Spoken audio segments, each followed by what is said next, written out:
Hello ಆತ್ಮೀಯರೇ, ನಮಸ್ಕಾರ. ಮೋಕ್ಷ ಮೀಡಿಯಾಕ್ಕೆ ತಮಗೆಲ್ಲ ಸ್ವಾಗತ. ನಾನು ಮೋಕ್ಷ ಹಿರೇಮಠ್. ಇಂದಿನ ದಿನಮಾನಗಳಲ್ಲಿ ನಾವು ವಿವಿಧ ವಸ್ತುಗಳ ಉತ್ಪನ್ನಗಳ ಬಗ್ಗೆ ಬಹಳ ಕೇಳುತ್ತಿರ್ತೇವೆ.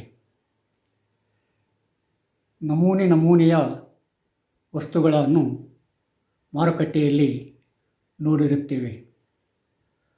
ವಸ್ತುಗಳ ವಿವಿಧತೆ, ಗುಣಮಟ್ಟ, ಪರಿಮಾಣ, ಅವುಗಳ ಪೂರೈಕೆ ಇವೆಲ್ಲವುಗಳನ್ನು ನೋಡಿದಾಗ ಅವು ತನ್ನದೇ ಆದ ಒಂದು ಜಾಲವನ್ನು ಹೊಂದಿವೆ. ಈ ಎಲ್ಲ ಜಾಲವನ್ನು ನಿಯಂತ್ರಿಸ್ತಕ್ಕಂಥವ್ರು ಯಾರು? ಈ ಹಿನ್ನೆಲೆಯಲ್ಲಿ ನಾವು ಸಾಮಾನ್ಯವಾಗಿ ಬಹುರಾಷ್ಟ್ರೀಯ ಕಂಪನಿಗಳ ಹೆಸರುಗಳನ್ನು ಕೇಳಿರ್ತೀವಿ. ಒಂದೊಂದು ಬಹುರಾಷ್ಟ್ರೀಯ ಕಂಪನಿ ಒಂದೊಂದು ತೆರನಾದ ವಸ್ತುಗಳನ್ನು ಮಾರುಕಟ್ಟೆಗೆ ಬಿಡುಗಡೆ ಮಾಡ್ತದೆ, ಅವುಗಳ ಬಗ್ಗೆ ಪ್ರಚಾರ ಪಡಿಸುತ್ತದೆ, ಅವುಗಳ ಮೇಲೆ ತನ್ನದೇ ಆದ ನಿಯಂತ್ರಣವನ್ನು ಹೊಂದಿರುತ್ತದೆ. ಆತ್ಮೀಯರೇ, ಲೈಕ್ ಮಾಡಿ, ಸಬ್ಸ್ಕ್ರೈಬ್ ಆಗಿ, ಶೇರ್ ಮಾಡಿ. ಹಾಗಾದರೆ ಈ ಬಹುರಾಷ್ಟ್ರೀಯ ಕಂಪನಿಗಳಂದರೆ ಏನು? ಸಾಮಾನ್ಯವಾಗಿ ನಾವು ಮಲ್ಟಿನ್ಯಾಷನಲ್ ಕಂಪನೀಸ್ ಅಂತ ಹೇಳ್ತೀವಿ, MNCs ಅಂತ ಹೇಳ್ತೀವಿ ಸಂಕ್ಷಿಪ್ತವಾಗಿ. ಈ MNCಗಳಂದರೆ ಏನು? ಇವುಗಳ ಗುಣಲಕ್ಷಣಗಳೇನು? ಇವುಗಳ ದೇಹ ಧೋರಣೆಗಳೇನು? ಇವು ಯಾವ ರೀತಿ ಕಾರ್ಯವನ್ನು ನಿರ್ವಹಿಸುತ್ತವೆ? ಒಂದು ದೇಶದ ಆರ್ಥಿಕತೆಯನ್ನು ಹೇಗೆ ಇವು ನಿಯಂತ್ರಿಸುತ್ತವೆ? ಇತ್ಯಾದಿ ಪ್ರಶ್ನೆಗಳು ನಮಗೆ ಎದುರಾಗುತ್ತವೆ. ಬಹುರಾಷ್ಟ್ರೀಯ ಕಂಪನಿಗಳು ತಮ್ಮ ಉತ್ಪಾದನಾ ಘಟಕಗಳನ್ನು, ಉದ್ಯಮಗಳನ್ನು, ಬಂಡವಾಳವನ್ನು ಬೇರೆ ಬೇರೆ ರಾಷ್ಟ್ರಗಳಲ್ಲಿ ಸ್ಥಾಪಿಸುತ್ತವೆ. ಅಷ್ಟೇ ಅಲ್ಲ, ಒಂದು ದೇಶದಲ್ಲಿ ಅಂದರೆ ತಮಗೆ ಸಂಬಂಧಿಸಿದ ಸ್ವದೇಶದಲ್ಲಿ ಕಂಪನಿಯ ಕೇಂದ್ರಾಡಳಿತ ಕಚೇರಿ ಇರುತ್ತದೆ. ಆ ಕೇಂದ್ರಾಡಳಿತ ಕಚೇರಿಯಿಂದಲೇ ಜಗತ್ತಿನ ಬೇರೆ ಬೇರೆ ಕಡೆ ಇರತಕ್ಕಂಥ ತಮ್ಮ ಕಂಪನಿಗಳನ್ನು ನಿಯಂತ್ರಿಸ್ತವೆ. ಹೀಗಾಗಿ ಸ್ವದೇಶದಲ್ಲಿ ತಮ್ಮ ಕಂಪನಿಯನ್ನು ಹೊಂದಿ, ತಮ್ಮ ಕೇಂದ್ರಾಡಳಿತ ಕಚೇರಿಯನ್ನು ಹೊಂದಿ ಬೇರೆ ಕಡೆ ನಿಯಂತ್ರಣವನ್ನು ಮಾಡ್ತಕ್ಕಂಥ ಕಂಪನಿಗಳಿಗೆ ಸಾಮಾನ್ಯವಾಗಿ ನಾವು ಬಹುರಾಷ್ಟ್ರೀಯ ಕಂಪನಿಗಳು ಅಂತ ಹೇಳ್ತೀವಿ. ಅದು ಸ್ವದೇಶಗಳಲ್ಲಿ ಮಾತ್ರವೇ ಕೇಂದ್ರಾಡಳಿತ ಕಚೇರಿ ಇರಬೇಕೆಂದೇನಿಲ್ಲ. ವಿದೇಶಗಳಲ್ಲಿಯೂ ಕೂಡ ಅದು ಕೇಂದ್ರಾಡಳಿತ ಪ್ರದೇಶವನ್ನು ಹೊಂದಿರಬಹುದು, ಕೇಂದ್ರಾಡಳಿತ ಕಚೇರಿಯನ್ನು ಹೊಂದಿರಬಹುದು. ಒಂದಕ್ಕಿಂತ ಹೆಚ್ಚಿನ ದೇಶದಲ್ಲಿ ಅಥವಾ ಎರಡಕ್ಕಿಂತ ಹೆಚ್ಚಿನ ದೇಶದಲ್ಲಿ ಈ ಬಹುರಾಷ್ಟ್ರೀಯ ಕಂಪನಿಗಳು ತಮ್ಮ ಕೇಂದ್ರ ಕಚೇರಿಯನ್ನು ಹೊಂದಿ ಅಲ್ಲಿಂದಲೇ ತಮ್ಮ ಉದ್ಯಮಗಳನ್ನು, ವಿದೇಶಿ ಬಂಡವಾಳವನ್ನು ನಿಯಂತ್ರಣ ಮಾಡ್ತವೆ. ಅಷ್ಟೇ ಅಲ್ಲ, ಹಾಗೆ ನಿಯಂತ್ರಿಸುತ್ತಾ ಒಂದು ದೇಶದ, ಒಂದು ಸಮಾಜದ ಆರ್ಥಿಕತೆಯನ್ನೇ ನಿಯಂತ್ರಿಸುತ್ತವೆ. ಆರ್ಥಿಕತೆಯನ್ನೇ ಮತ್ತು ಸಂಸ್ಕೃತಿಯನ್ನೇ ಬದಲಾಯಿಸಿಬಿಡ್ತವೆ. ಸಾಮಾನ್ಯವಾಗಿ ಒಂದು ಕಂಪನಿ ಇನ್ನೊಂದು ಕಂಪನಿಯನ್ನು ಖರೀದಿ ಮಾಡ್ತದೆ. ಆ ಎರಡು ಒಂದುಗೂಡಿದ ಮೇಲೆ ಅವು ಮತ್ತೊಂದು ಕಂಪನಿಯನ್ನು ಖರೀದಿ ಮಾಡ್ತವೆ, ಮಗದೊಂದು ಕಂಪನಿಯನ್ನು ಖರೀದಿ ಮಾಡ್ತವೆ. ಆ ಖರೀದಿ ಮಾಡಿ ಆ ಕಂಪನಿಯ ಉತ್ಪನ್ನಗಳೇನಿರ್ತವಲ್ಲ, ಆ ಉತ್ಪನ್ನಗಳನ್ನು ತಮ್ಮದಾಗಿಸಿಕೊಂಡು ಬೇರೆ ಬೇರೆ ದೇಶಗಳಲ್ಲಿ ಅವುಗಳಿಗೆ ಮಾರುಕಟ್ಟೆಯನ್ನು ಕಂಡುಕೊಳ್ತವೆ. ಅಂದರೆ ತಮ್ಮ ಉತ್ಪಾದಿತ ಘಟಕಗಳಿಂದ ಉತ್ಪಾದನೆ ಮಾಡಿರ್ತಕ್ಕಂಥ ವಸ್ತುಗಳಿಗೆ ಬೇರೆ ಬೇರೆ ದೇಶಗಳಲ್ಲಿ ಮತ್ತು ಸ್ವದೇಶಗಳಲ್ಲಿ ತಮ್ಮ ಮಾರುಕಟ್ಟೆಯನ್ನು ವಿಸ್ತರಿಸ್ತಾ ತಮ್ಮ ಕಂಪನಿಯ ಲಾಭವನ್ನು ಹೆಚ್ಚಿಗೆ ಮಾಡಿಕೊಳ್ಳುತ್ತವೆ. ಅಂದರೆ ಸ್ವದೇಶ ಅಥವಾ ವಿದೇಶದಲ್ಲಿ ಕೇಂದ್ರ ಕಚೇರಿಯನ್ನು ಹೊಂದಿರಬೇಕು. ಎರಡನೇದಾಗಿ ಈ ಬಹುರಾಷ್ಟ್ರೀಯ ಕಂಪನಿಗಳು ತಮ್ಮದೇ ಆದ ಸಂಶೋಧನೆ ಮತ್ತು ಅಭಿವೃದ್ಧಿ ಶಾಖೆಯನ್ನು ಹೊಂದಿರ್ತವೆ. ಸಂಶೋಧನೆ ಮತ್ತು ಅಭಿವೃದ್ಧಿ ಪಡಿಸಿದ ಘಟಕಗಳಿಂದ ಅವು ಉತ್ಪಾದನೆಯಲ್ಲಿ ಪರಿಣತಿಯನ್ನು ಸಾಧಿಸಿ ಆ ಉತ್ಪಾದನೆಯನ್ನು ಗ್ರಾಹಕರಿಗೆ ಆಕರ್ಷಕವಾಗಿರುವ ಹಾಗೆ ಮಾಡಿ ಗುಣಮಟ್ಟದ ಉತ್ಪಾದನೆಯನ್ನು ಉತ್ಪಾದಿಸಿ ಅವು ಮಾರುಕಟ್ಟೆಯಲ್ಲಿ ಬಿಡುಗಡೆ ಮಾಡಿ ಅತಿ ಹೆಚ್ಚಿನ ಲಾಭವನ್ನು ಪಡೆದುಕೊಳ್ಳಲಿಕ್ಕೆ ಪ್ರಯತ್ನ ಪಡ್ತಿರ್ತವೆ. ಅಂದರೆ ಸಂಶೋಧನೆ ಮತ್ತು ಅಭಿವೃದ್ಧಿ ಅವುಗಳ ಒಂದು ಅಂಗ, ಬಿಡಿಸಲಾರದ ಬಂಧ. ಮೂರನೇದಾಗಿ ಅವು ಕೇಂದ್ರೀಕೃತ ಕಂಪನಿಗಳಾಗಿರ್ತವೆ ಅಥವಾ ಒಂದು ಕುಟುಂಬದ ಒಡೆತನಕ್ಕೆ ಸಂಬಂಧಪಟ್ಟಿರ್ಬೋದು. ಅಂದರೆ ಸ್ವದೇಶದಲ್ಲಿಯೇ ಕೇಂದ್ರ ಕಚೇರಿಯನ್ನು ಸ್ಥಾಪಿಸಿ ಬೇರೆ ದೇಶಗಳಲ್ಲಿರ್ತಕ್ಕಂಥ ಘಟಕಗಳನ್ನು ನಿಯಂತ್ರಿಸ್ತವೆ. ಅದಕ್ಕೆ ಕೇಂದ್ರೀಕೃತ ನಿಯಂತ್ರಣ ಇರ್ತದೆ ಅಥವಾ ಒಂದು ಕುಟುಂಬದ ನಿಯಂತ್ರಣ ಕೂಡ ಇರ್ಬೋದು. ಇನ್ನು ಈ ಅವಸ್ಥೆಯನ್ನು ದಾಟಿದ ಮೇಲೆ ಅದೇ ಕಂಪನಿಗಳು ಬೇರೆ ಬೇರೆ ದೇಶದಲ್ಲಿ ತಮ್ಮ ಕೇಂದ್ರೀಕೃತ ಕಚೇರಿಯನ್ನು ಸ್ಥಾಪಿಸಿ ಅಲ್ಲಿ ಒಂದು ತೆರನಾದ ವಿಕೇಂದ್ರೀಕೃತ ವ್ಯವಸ್ಥೆಯನ್ನು ಅಳವಡಿಸಿಕೊಳ್ತವೆ. ಅಂದರೆ ಬೇರೆ ದೇಶದಲ್ಲಿರ್ತಕ್ಕಂಥ ಉತ್ಪಾದನಾ ಘಟಕಗಳನ್ನು ತಮ್ಮದನ್ನಾಗಿಸಿಕೊಂಡು ಆ ಘಟಕಗಳನ್ನು ತಮ್ಮ ಕಂಪನಿಯ ಒಂದು ಭಾಗವಾಗಿಸಿ ಮಾಡಿಕೊಂಡು ಒಂದು ತೆರನಾದ ಒಪ್ಪಂದ ಮಾಡಿಕೊಂಡು ಆ ಕಂಪನಿಯ ಮೇಲೆ ತಮ್ಮ ನಿಯಂತ್ರಣವನ್ನು ಸಾಧಿಸ್ತವೆ. ಅಂದರೆ ಆ ಕಂಪನಿ ಬೇರೆ ದೇಶದಲ್ಲಿರ್ತಕ್ಕಂಥ ಕಂಪನಿ ಬಹುರಾಷ್ಟ್ರೀಯ ಕಂಪನಿಯೊಂದಿಗೆ ಕೂಡಿಕೊಂಡ ಮೇಲೆ ಅದು ತನ್ನ ಅಸ್ತಿತ್ವವನ್ನು ಕಳೆದುಕೊಳ್ಬೇಕಂತ ಏನಿಲ್ಲ. ಆ ಬಹುರಾಷ್ಟ್ರೀಯ ಕಂಪನಿಗಳು ಅದಕ್ಕೆ ಅದರದೇ ಆದ ಅಸ್ತಿತ್ವವನ್ನು ಕೊಡ್ತವೆ. ಆದರೆ ಅದೇ ವೇಳೆಯಲ್ಲಿ ಅದರ ನಿಯಂತ್ರಣವನ್ನು ತಮ್ಮಲ್ಲಿಟ್ಟುಕೊಂಡಿರ್ತವೆ. ಮೂರನೇದಾಗಿ ಬಹುರಾಷ್ಟ್ರೀಯ ಕಂಪನಿ ಬೇರೆ ಬೇರೆ ದೇಶಗಳಲ್ಲಿ ಉತ್ಪಾದನಾ ಘಟಕಗಳನ್ನು ಅಥವಾ ಉದ್ಯಮಗಳನ್ನೇ ಸ್ಥಾಪಿಸಬೇಕೆಂದೇನಿಲ್ಲ. ಉದ್ಯಮಗಳನ್ನು ಸ್ಥಾಪಿಸಿದೆಯೇ, ಉತ್ಪಾದನಾ ಘಟಕಗಳನ್ನು ಸ್ಥಾಪಿಸಿದೆಯೇ ಅವುಗಳ ಮೇಲೆ ನಿಯಂತ್ರಣ ಇಟ್ಕೊಳ್ತಕ್ಕಂಥ ಒಂದು ಸಾಮರ್ಥ್ಯ ಈ ಬಹುರಾಷ್ಟ್ರೀಯ ಕಂಪನಿಗಳಿದೆ. ಅವುಗಳನ್ನು ಷೇರು ಮಾರುಕಟ್ಟೆಯ ಮೂಲಕ ಮಾಡಿಕೊಳ್ತವೆ. ಅಂದರೆ ಒಂದು ಬಹುರಾಷ್ಟ್ರೀಯ ಕಂಪನಿ ಇನ್ನೊಂದು ದೇಶದಲ್ಲಿರ್ತಕ್ಕಂಥ ಕಂಪನಿಯ ಷೇರುಗಳನ್ನು, ಅಂದರೆ ತಮ್ಮ ಬಂಡವಾಳವನ್ನು ಆ ಕಂಪನಿಯಲ್ಲಿ ತೊಡಗಿಸುವುದರ ಮೂಲಕ, ಷೇರಿನ ಮೂಲಕ ಆ ಕಂಪನಿಯ ಷೇರನ್ನು ಖರೀದಿ ಮಾಡುವುದರ ಮೂಲಕ ಅವು ಆ ಕಂಪನಿಯ ಮೇಲೆ ನಿಯಂತ್ರಣವನ್ನು ಮಾಡ್ತವೆ. ಅಂದರೆ ಷೇರು ಮಾರುಕಟ್ಟೆಯ ಮೂಲಕ, ಷೇರಿನ ಮೂಲಕ ಅವು ಇನ್ನೊಂದು ಕಂಪನಿಯನ್ನು ನಿಯಂತ್ರಿಸಿ ಆ ಕಂಪನಿಯನ್ನು ತಮ್ಮ ಅಂಗವನ್ನಾಗಿ ಮಾಡಿಕೊಳ್ತವೆ. ಅವು ನೇರವಾಗಿ ವಿದೇಶಿ ಬಂಡವಾಳವನ್ನು ಅಲ್ಲಿ ತೊಡಗಿಸ್ತವೆ. ಸಾಮಾನ್ಯವಾಗಿ ನಾವು ಇದಕ್ಕೆ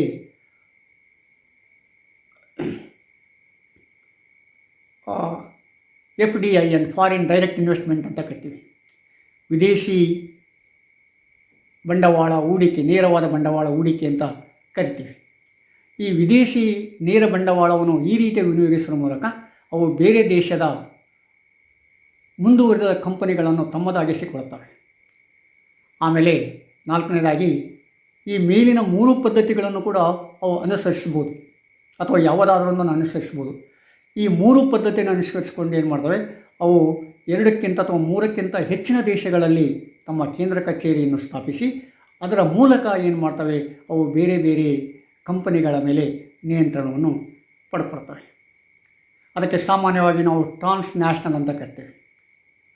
ಈ ಬಹುರಾಷ್ಟ್ರೀಯ ಕಂಪನಿಗಳನ್ನು ಬೇರೆ ಬೇರೆ ಹೆಸರಿನಿಂದ ಗುರುತಿಸಲಾಗ್ತದೆ. ಆ ಬೇರೆ ಬೇರೆ ಹೆಸರಿನಿಂದ ಗುರುತಿಸಿದರೂ ಕೂಡ ಅವು ಬಹುರಾಷ್ಟ್ರೀಯ ಕಂಪನಿಗೆ ಒಳಪಡುತ್ತವೆ. ಅಷ್ಟೇ ಅಲ್ಲ, ಒಂದು ತೆರನಾದ ಒಂದು ಮಟ್ಟದ ಈ ಬೆಳವಣಿಗೆಯನ್ನು ಕೂಡ ಆ ಹೆಸರುಗಳು ವ್ಯಕ್ತಪಡಿಸ್ತವೆ. 2 ದೇಶಕ್ಕಿಂತ ಹೆಚ್ಚಿನ ದೇಶಗಳಲ್ಲಿ ತಮ್ಮ ಕೇಂದ್ರ ಕಚೇರಿ ಹೊಂದಿರತಕ್ಕಂಥ ಕಂಪನಿಗಳು ಸಾಮಾನ್ಯವಾಗಿ ಟ್ರಾನ್ಸ್ ನ್ಯಾಷನಲ್ ಕಾರ್ಪೊರೇಷನ್ಸ್ ಅಂತ ಹೇಳಿಬಿಡ್ತೀವಿ. ಅಂದರೆ ಅವು 2-3 ದೇಶಗಳಲ್ಲಿ ಕೇಂದ್ರ ಕಚೇರಿಯನ್ನು ಸ್ಥಾಪಿಸಿ ಅಲ್ಲಿಂದಲೇ ತಮ್ಮ ನಿಯಂತ್ರಣವನ್ನು ಮಾಡಿಕೊಡ್ತಾರೆ. ಅಷ್ಟೇ ಅಲ್ಲ, ಸಂಘಟಿತ ಉದ್ಯಮ, ವಾಣಿಜ್ಯೋದ್ಯಮ ಸಂಘಗಳೇನಿರ್ತವಲ್ಲ ಆ ಸಂಘಗಳನ್ನು ತಮ್ಮದನ್ನಾಗಿಸಿಕೊಳ್ಳುವ ಮೂಲಕ ಅವು ಬಹುರಾಷ್ಟ್ರೀಯ ಕಂಪನಿಗಳಾಗಿ ಬೆಳವಣಿಗೆ ಆಗ್ತವೆ. ಈ ಬಹುರಾಷ್ಟ್ರೀಯ ಕಂಪನಿ ಸಾಮಾನ್ಯವಾಗಿ ಭಾರತದಲ್ಲಿ ಪ್ರಾರಂಭವಾಗಿದ್ದು ಈಸ್ಟ್ ಇಂಡಿಯಾ ಕಂಪನಿಯಿಂದ. ಆವಾಗ ಅದು ಭ್ರೂಣಾವಸ್ಥೆಯಲ್ಲಿತ್ತು. ಅದರ ರೀತಿ ನೀತಿಗಳೇ ಬೇರೆಯಾಗಿದ್ದು. ಆದರೆ ಭಾರತಕ್ಕೆ ಸ್ವತಂತ್ರ ಸಿಕ್ಕ ಮೇಲೆ ಎಷ್ಟೋ ದೇಶಗಳಲ್ಲಿ ಸ್ವತಂತ್ರ ಹೋರಾಟಗಳು ನಡೆದು ಈ ವಸಾಹತುಶಾಹಿ ವ್ಯವಸ್ಥೆಯಿಂದ ಪ್ರಜಾಪ್ರಭುತ್ವ ವ್ಯವಸ್ಥೆ ಅಂತೇಳಿ ಕರಿತಕ್ಕಂಥ ವ್ಯವಸ್ಥೆಗೆ ಬಂದ ಮೇಲೆ ಆ ಕಂಪನಿಗಳ ರೀತಿ ನೀತಿಗಳು ಬೇರೆಯಾಗಿದ್ದಾವೆ. ಆ ಹಿನ್ನೆಲೆಯಲ್ಲಿ ಈ ಕಂಪನಿಗಳ ವರ್ತನೆಗಳು ಕೂಡ ಬೇರೆಯಾಗಿದ್ದಾವೆ. ಆ ಕಂಪನಿಗಳ ವಹಿವಾಟು ಕೂಡ ಬೇರೆ ತೆರನಾಗಿದೆ. ಭಾರತಕ್ಕೆ ಸ್ವತಂತ್ರ ಸಿಕ್ಕ ಮೇಲೆ ಗಂಗಾ ನದಿಯಲ್ಲಿ ಸಾಕಷ್ಟು ನೀರು ಹರಿದು ಹೋಗಿದೆ. ಎಷ್ಟೋ ಬೆಳವಣಿಗೆಗಳಾಗಿದ್ದಾವೆ. ಆ ಬೆಳವಣಿಗೆಯನ್ನು ತಮ್ಮ ನಿಯಂತ್ರಣ ಇಡುವುದರ ಮೂಲಕ ಮತ್ತು ಕೆಲವಾರು ಬದಲಾವಣೆಗಳಿಗೆ ಈ ಬಹುರಾಷ್ಟ್ರೀಯ ಕಂಪನಿಗಳೇ ಮೂಲವಾಗಿರುವುದರಿಂದ ಆ ಬದಲಾವಣೆಯನ್ನು ತಮ್ಮ ಅನುಕೂಲಕ್ಕೆ ತಕ್ಕಂತೆ ಉಪಯೋಗಿಸಿಕೊಂಡು ಅವು ತಮ್ಮ ಲಾಭವನ್ನು ಹೆಚ್ಚಿಗೆ ಮಾಡಿಕೊಳ್ತವೆ. ಅಂದರೆ ಒಂದು ದೇಶದ ಆರ್ಥಿಕ ವ್ಯವಸ್ಥೆಯಲ್ಲಿ ಈ ಬಹುರಾಷ್ಟ್ರೀಯ ಕಂಪನಿಗಳು ಭಾಳ ಪರಿಣಾಮಕಾರಿಯಾದ ಪಾತ್ರವನ್ನು ಆಡುತ್ತವೆ ಎನ್ನುವುದು ನಿರ್ವಿವಾದವಾದ ಒಂದು ಸಂಗತಿ. ಎಷ್ಟರ ಮಟ್ಟಿಗೆ ಅವು ಆ ದೇಶವನ್ನು ನಿಯಂತ್ರಣದಲ್ಲಿರ್ತವಂತಂದರೆ ಆ ದೇಶದಲ್ಲಿರ್ತಕ್ಕಂಥ ಚುನಾಯಿತ ಸರ್ಕಾರವನ್ನೇ ಅವು ಅಲ್ಲೋಲ ಕಲ್ಲೋಲ ಮಾಡ್ಬೋದು, ಅಥವಾ ಯಾವ ಪಕ್ಷ ಯಾವ ವ್ಯಕ್ತಿ ಅಧಿಕಾರದಲ್ಲಿರಬೇಕಂತೇಳಿ ನಿರ್ಧರಿಸಿ ಆ ವ್ಯಕ್ತಿಯನ್ನೇ ಆ ಪಕ್ಷವನ್ನೇ ಅವರು ಅಧಿಕಾರಕ್ಕೆ ತರ್ಬೋದು. ಆ ಪಕ್ಷವನ್ನು ಆ ವ್ಯಕ್ತಿಯನ್ನು ಅಧಿಕಾರದಲ್ಲಿ ನೆಲೆಗೊಳಿಸುವುದರಿಂದ ತಮಗೆ ಬೇಕಾಗಿರ್ತಕ್ಕಂಥ ಆರ್ಥಿಕ ಪಾಲಿಸಿಗಳನ್ನು ಮಾಡಿಕೊಂಡು ಹೆಚ್ಚಿನ ಲಾಭಗಳನ್ನು ಈ ಕಂಪನಿಗಳು ಮಾಡಿಕೊಳ್ತವೆ. ಈ ಕಂಪನಿಯಿಂದ ಅನೇಕ ಅನುಕೂಲಗಳಿವೆ, ಇಲ್ಲ ಅಂತ ಹೇಳಲಿಕ್ಕಾಗಲ್ಲ. ಯಾಕಂದರೆ ಈ ಕಂಪನಿಗಳು ಸುಧಾರಿತ ಉತ್ಪಾದನಾ ಘಟಕಗಳನ್ನು ಹೊಂದಿವೆ, ಗುಣಮಟ್ಟದ ಉತ್ಪಾದನೆಗಳನ್ನು ಕೊಡ್ತಾ ಇದ್ದಾವೆ. ಬೇಡಿಕೆ ಎಷ್ಟಿದೆ ಅದಕ್ಕಿಂತ ಮಿಕ್ಕಿ ಪೂರೈಕೆಯನ್ನು ಮಾಡ್ತವೆ. ಅವುಗಳಿಗೆ ತಮ್ಮದೇ ಆದ ಒಂದು ಸಾರಿಗೆ ಸಂಪರ್ಕ ವ್ಯವಸ್ಥೆಯನ್ನು ಕೂಡ ರೂಢಿಸಿಕೊಂಡಿದ್ದಾವೆ. ಭಾಳ ಮುಂದುವರೆದಿರ್ತಕ್ಕಂಥ ಸಾರಿಗೆ ಸಂಪರ್ಕ ವ್ಯವಸ್ಥೆಯನ್ನು ಮೂಡಿಸಿಕೊಂಡಿರ್ತವೆ. ಅಷ್ಟೇ ಅಲ್ಲ, ಸಮಾಜದ ರೀತಿ ನೀತಿಗಳನ್ನೇ ಅವು ಬದಲಾಯಿಸ್ತವೆ. ಸಮಾಜದ ಬೇಕು ಬೇಡುಗಳನ್ನೇ ಅವು ಬದಲಾಯಿಸಿ ತಮ್ಮದೇ ಆದ ಒಂದು ಸಂಸ್ಕೃತಿಯನ್ನು ಅಲ್ಲಿ ಬಿತ್ತರಿಸ್ತವೆ. ಒಂದು ದೇಶ ಆರ್ಥಿಕ ಬೆಳವಣಿಗೆಯನ್ನು ಈ ಬಹುರಾಷ್ಟ್ರೀಯ ಕಂಪನಿಗಳಿಂದ ಪಡಿಬಹುದು. ಆದರೆ ಅದಕ್ಕೆ ಇತಿಮಿತಿಗಳಿರ್ತವೆ. ಆ ಇತಿಮಿತಿಗಳಲ್ಲಿಯೇ ಏನು ಮಾಡ್ತವೆ, ಈ ಬಹುರಾಷ್ಟ್ರೀಯ ಕಂಪನಿಗಳು ತಮ್ಮ ಲಾಭವನ್ನು ಹೆಚ್ಚಿಸಿಕೊಂಡು ಏನು ಮಾಡ್ತವೆ, ಮತ್ತಿಷ್ಟು ದೊಡ್ಡ ದೊಡ್ಡ ಕಂಪನಿಗಳಾಗಿ ಕಾರ್ಪೊರೇಷನ್ಗಳಾಗಿ ಬೆಳವಣಿಗೆಗತ್ತ ಒಂದು ದೇಶದ ಅದೃಷ್ಟವನ್ನೇ ಬದಲಾಯಿಸಿಬಿಡ್ಬೋದು ಅಥವಾ ದುರಾದೃಷ್ಟವನ್ನು ಕೂಡ ತಂದು ಬಿಡ್ಬೋದು. ಸಾಮಾನ್ಯವಾಗಿ ಅದೃಷ್ಟವನ್ನು ತರ್ತಕ್ಕಂಥದ್ದಕ್ಕೆ ಅಥವಾ ಈ ಸಂಶೋಧನೆ ಮತ್ತು ಅಭಿವೃದ್ಧಿಯಿಂದ ಆಗ್ತಕ್ಕಂಥ ಕೆಲವು ಫಲಿತಾಂಶಗಳನ್ನು ಸಿಗ್ತಾವಲ್ಲ, ಆ ಫಲಿತಾಂಶಗಳ ಹಿನ್ನೆಲೆಯಲ್ಲಿ ಏನಾಗುತ್ತೆ, ನಾವು ಒಳ್ಳೆಯ ಗುಣಮಟ್ಟದ ವಸ್ತುಗಳನ್ನು ಪಡೆದಿರ್ತೇವೆ. ಅವೆಲ್ಲ ಬಹುರಾಷ್ಟ್ರೀಯ ಕಂಪನಿಯ ಅನುಕೂಲಗಳಂತ ಹೇಳ್ಬೋದು. ಅದು ಅನಾನುಕೂಲಗಳು ಏನಂತಂದರೆ, ಈ ಸಂಶೋಧನೆ ಮತ್ತು ಅಭಿವೃದ್ಧಿ ಮಾಡಬೇಕಾದ್ರೆ ಆ ಬಹುರಾಷ್ಟ್ರೀಯ ಕಂಪನಿಗಳು ಹೇಳಿಕೊಟ್ಟಿರ್ತಕ್ಕಂಥ ರೀತಿಯಲ್ಲಿಯೇ ಸಂಶೋಧನೆ ಮತ್ತು ಅಭಿವೃದ್ಧಿಯನ್ನು ಮಾಡಬೇಕು. ಅವುಗಳ ಬೆಳವಣಿಗೆಗೆ ತಕ್ಕಂತೆ ಅವುಗಳ ಬೆಳವಣಿಗೆಗೋಸ್ಕರ ಸಂಶೋಧನೆ ಮತ್ತು ಅಭಿವೃದ್ಧಿಯನ್ನು ಮಾಡಬೇಕೇ ಹೊರತು ಅಲ್ಲಿ ಅಭಿವೃದ್ಧಿ ಸಂಶೋಧನೆ ಮಾನವ ಕೇಂದ್ರಿತ ಅಥವಾ ಸಮಾಜ ಕೇಂದ್ರಿತ ಆಗೋದಿಲ್ಲ. ಇದು ಭಾಳ ಪ್ರಮುಖವಾದ ಎದ್ದು ಕಾಣ್ತಕ್ಕಂಥ ಒಂದು ಅನಾನುಕೂಲತೆ ಬಹುರಾಷ್ಟ್ರೀಯ ಕಂಪನಿಯಿಂದ. ಇನ್ನು ಎರಡನೇದಾಗಿ, ಇವು ಚುನಾಯಿತ ಸರ್ಕಾರವನ್ನೇ ಅಲ್ಲೋಲ ಕಲ್ಲೋಲ ಮಾಡಿಬಿಡ್ತವೆ. ಯಾಕಂದರೆ ಈ ಬಹುರಾಷ್ಟ್ರೀಯ ಕಂಪನಿಗಳು ವಿಶಿಷ್ಟ ಉತ್ಪಾದನಾ ಘಟಕಗಳನ್ನು ಹೊಂದಿರ್ತವೆ, ಬ್ಯಾಂಕುಗಳನ್ನು ತಮ್ಮ ಹಿಡಿತದಲ್ಲಿ ಇಟ್ಕೊಂಡಿರ್ತವೆ. ಎಷ್ಟೋ ಸಲ ಅವುಗಳೇ ಬ್ಯಾಂಕುಗಳಿಗೆ ಯಜಮಾನರಾಗಿಬಿಟ್ಟಿರ್ತಾರೆ. ಪ್ರಚಾರ ಮಾಧ್ಯಮಗಳನ್ನು ಕೂಡ ಹೊಂದಿರ್ತವೆ. ಬೇರೆ ಬೇರೆ ಉತ್ಪನ್ನಗಳ ಮೇಲೆ ತಮ್ಮ ಹಿಡಿತ ಸಾಧಿಸ್ತವೆ.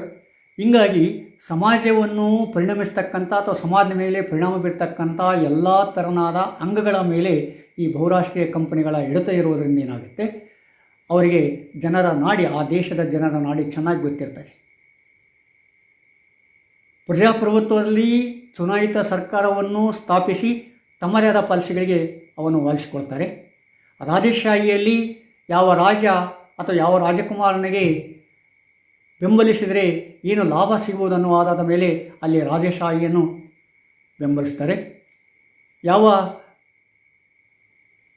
ದಿಕ್ಕಿನಲ್ಲಿ ಯಾವ ರೀತಿಯಾಗಿ ನಾವು ಚಲಿಸಿದರೆ ಕಂಪನಿ ಲಾಭ ಆಗ್ಬೋದು ಮತ್ತು ಆ ದೇಶಕ್ಕೆ ಕೂಡ ಒಂದು 10 ಪೈಸೆಯಷ್ಟು ನಾವು ಲಾಭವನ್ನು ಹಿಂತಿರುಗಿಸಬಹುದು ಅನ್ನುವ ಒಂದು ಲೆಕ್ಕಾಚಾರದಲ್ಲಿ ಈ ಕಂಪನಿಗಳು ಏನು ಮಾಡ್ತವೆ, ಕಾರ್ಯವನ್ನು ನಿರ್ವಹಿಸ್ತವೆ.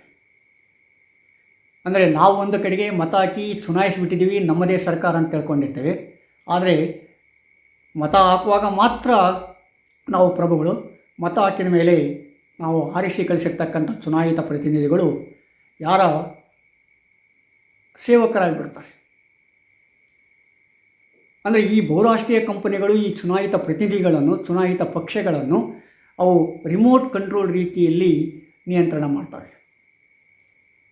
ಅಂದರೆ ಆ ಚುನಾಯಿತ ಸರ್ಕಾರಗಳನ್ನು ನಿಯಂತ್ರಣ ಮಾಡೋದ್ರ ಮೂಲಕ ಅವು ಆ ದೇಶದ ಸಾಮಾಜಿಕ ವ್ಯವಸ್ಥೆಯನ್ನು, ಆರ್ಥಿಕ ವ್ಯವಸ್ಥೆಯನ್ನೇ ಬದಲಾಯಿಸಿಬಿಡ್ತವೆ.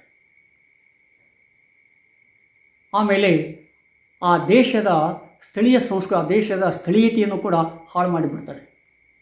ಅಂದರೆ ತಮ್ಮ ಕಂಪನಿಯಿಂದ ಉತ್ಪಾದಿಸಲ್ಪಟ್ಟಿರ್ತಕ್ಕಂಥ ವಸ್ತುಗಳೇ ಜಗತ್ತಿನಲ್ಲಿ ಶ್ರೇಷ್ಠ ವಸ್ತುಗಳು, ಉಳಿದವರು ಉತ್ಪಾದಿಸ್ತಕ್ಕಂಥ ವಸ್ತುಗಳು ಕಳಪೆ ವಸ್ತುಗಳು.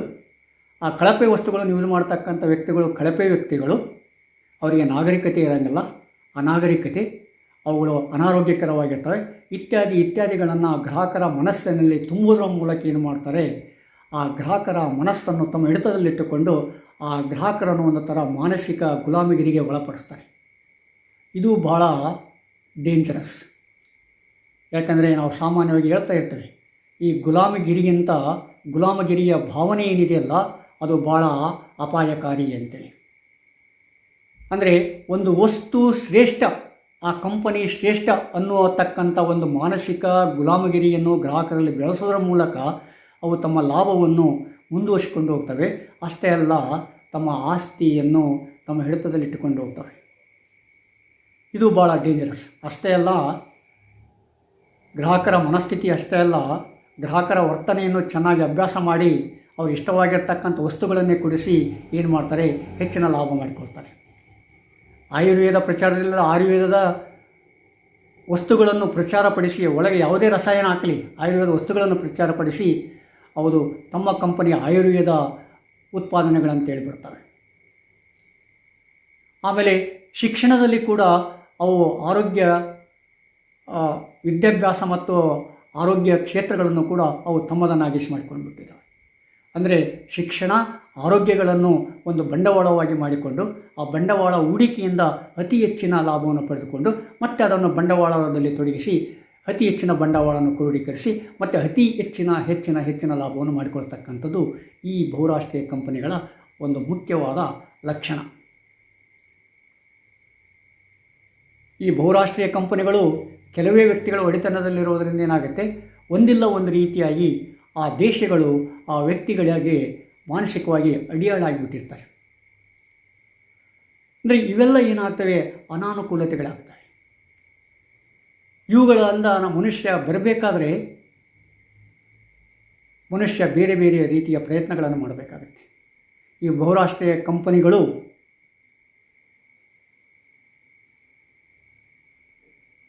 ಕುಲಂ ದೇವತಂ ಅಂತ ಹೇಳ್ಬಿಡ್ತವೆ. ಮಾನವ ಕುಲಂ ಅಂತ ಹೇಳೋದಲ್ಲ, ಕಂಪನಿ ಕುಲಂ ದೈವಭಾಗಂ ಅಂತ ಹೇಳ್ಬಿಡ್ತವೆ. ಆದರೆ ಅದನ್ನು ನಾವು ಬೇರೆ ರೀತಿಯಾಗಿ ಅರ್ಥ ಮಾಡಿಕೊಳ್ಳಬೇಕಾಗತ್ತೆ. ಅಷ್ಟೇ ಅಲ್ಲ, ಅದರ ಸ್ಥಾನದಲ್ಲಿ ನಾವು ಬೇರೆ ರೀತಿಯ ಪರಿಕಲ್ಪನೆಗಳನ್ನು ಜನರಿಗೆ ತಿಳಿಸಿಕೊಟ್ಟಾಗ ಅದನ್ನು ಒಂದು ರೀತಿಯಲ್ಲಿ ನಾವು ಬೇರೆ ಕಡೆ ಕೊಂಡೊಯ್ಯಲಿಕ್ಕೆ ಸಾಧ್ಯತೆ ಇದೆ. ಅಷ್ಟೇ ಅಲ್ಲ, ಈ ಬಹುರಾಷ್ಟ್ರೀಯ ಕಂಪನಿಗಳು ಬೇರೆ ದೇಶಗಳಲ್ಲಿ ತಮ್ಮ ಬಂಡವಾಳವನ್ನು ಹೂಡುವುದರ ಮೂಲಕ ಆ ದೇಶದ ಪರಿಸರವನ್ನು ಕೂಡ ಹಾಳು ಮಾಡ್ತವೆ.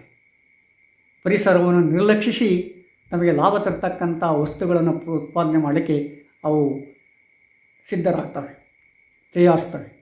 ಅಷ್ಟೇ ಅಲ್ಲ, ಕಡಿಮೆ ಕೂಲಿಯಲ್ಲಿ ಶ್ರಮಜೀವಿಗಳನ್ನು ಖರೀದಿಸಿ ಕಡಿಮೆ ಖರ್ಚಿನಲ್ಲಿ ಉತ್ಪಾದನೆಯನ್ನು ಮಾಡಿ ಅತಿ ಹೆಚ್ಚಿನ ಬೆಲೆಗೆ ಆ ದೇಶದಲ್ಲಿ ಮತ್ತು ಇನ್ನೊಂದು ದೇಶದಲ್ಲಿ ಆ ಮಾರುಕಟ್ಟೆಗೆ ಸಾಗಿಸಿ ಅದರಿಂದ ಅತಿ ಹೆಚ್ಚಿನ ಲಾಭವನ್ನು ಪಡೆದುಕೊಳ್ತಾರೆ. ಕೆಲವೇ ಜನ ಸುಖಿನೋ ಭವಂತು ಈ ಬಹುರಾಷ್ಟ್ರೀಯ ಕಂಪನಿಗಳ ಒಂದು ವಾದ. ಆದರೆ ಇದರಿಂದ ಸಮಾಜ ಸುಖಿಯಾಗಿರಲಿಕ್ಕೆ ಸಾಧ್ಯತೆ ಆಗಲ್ಲ. ಆ ಕೆಲವೇ ಜನ ಸುಖಿನೋ ಭವಂತು ಸ್ಥಾನದಲ್ಲಿ ಸರ್ವೇ ಜನ ಸುಖಿನೋ ಭವಂತು ಪರಿಕಲ್ಪನೆ ಬರಬೇಕು. ಆ ಸರ್ವೇ ಜನ ಸುಖಿನೋ ಭವಂತು ಬರಬೇಕಾದರೆ ಪರಿಸರ, ಸ್ಥಳೀಯತೆ, ಅವಶ್ಯಕತೆ, ಅಗತ್ಯತೆ, ಸಮಾಜ ಕೇಂದ್ರಿತ ಚಿಂತನೆಗಳು, ಮಾನವ ಕೇಂದ್ರಿತ ಭಾವನೆಗಳು, ಅದಕ್ಕೆ ತಕ್ಕಂತೆ ಸರಳ ಜೀವನ ಶೈಲಿ, ಉನ್ನತ ವಿಚಾರಗಳ ಒಂದು ಜಾಗೃತಿಯನ್ನು ಜನರು ಮನಸ್ಸನ್ನು ಆವರಿಸಿಕೊಂಡಾಗ ನಾವು ಈ ಬಹುರಾಷ್ಟ್ರೀಯ ಕಂಪನಿಗಳಿಂದ ಬೇರೆ ರೀತಿಯನ್ನು ನಿರೀಕ್ಷೆ ಮಾಡಲಿಕ್ಕೆ ಅಥವಾ ಒಂದು ಮಾನವೀಯ ಸಮಾಜವನ್ನು ನಿರ್ಮಾಣ ಮಾಡಲಿಕ್ಕೆ ಸಾಧ್ಯತೆ ಆಗುತ್ತೆ. ಆ ದಿಕ್ಕಿನತ್ತ ಇಂದಿನ ದಿನಗಳಲ್ಲಿ ನಾವೆಲ್ಲ ಹೋಗಬೇಕಾಗಿದೆ.